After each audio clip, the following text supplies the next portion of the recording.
The Ottoman Lieutenant.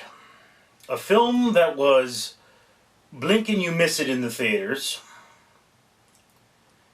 And basically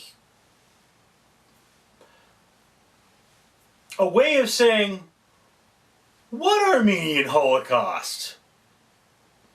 This is the story of a woman, a nurse from Philadelphia, who is very headstrong and decides that she wants to go to Armenia in order to help with a hospital or some business of that nature. In the beginning strokes of World War I.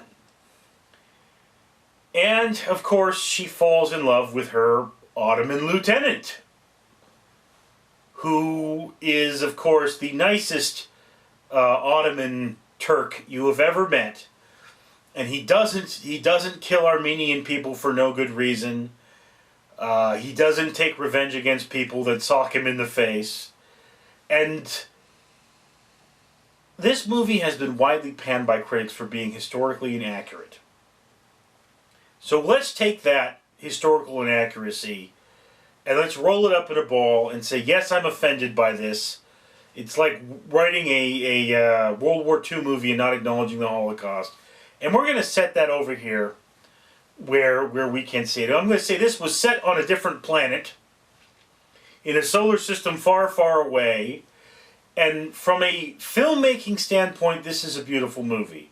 There are wonderful colors, some horrific CGI, which I don't understand why it needed to be there. But so, horrific CGI, but beautiful landscapes and beautiful colors and a lot of very rustic sort of looking things, very old world sort of ruins and hovels and whatever have you. And there's that. So from a standpoint of it's a beautiful movie.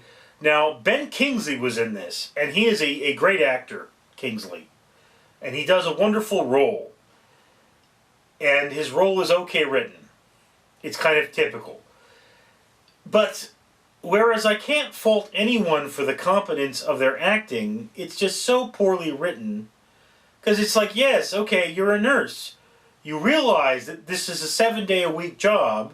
You're going to be beaten down with labor because it is so hard. You don't have the afternoon off to go play with Ottoman Lieutenant. If you're going somewhere for a very good reason. And maybe the Ottoman Lieutenant is accompanying you so you don't get, I don't know, clubbed, sexually assaulted, and robbed. But, you know, it's like there are these scenes where it's, oh, we're out on the water having a good time. It's like, oh, God, no. That really seems silly, especially during the middle of the war. There aren't a lot of off days when you're working at a mission short on nurses. And, again, this movie was just too sappy for me. I understand. I mean, if I can take the historical inaccuracy out, I still would not have enjoyed the movie. It was very sappy. It was way too much of a love story when what's really going on is the fall of the Ottoman Empire, which I would find much more interesting. So yeah, I mean, there was nothing to truly draw me into these characters. I did not like them as people. I mean, I get it, like, oh, I'm not a terrible person. I'm ahead of my time, and I'm forward-thinking, and I'm good to people, and yeah, you're an atypical hero without demons.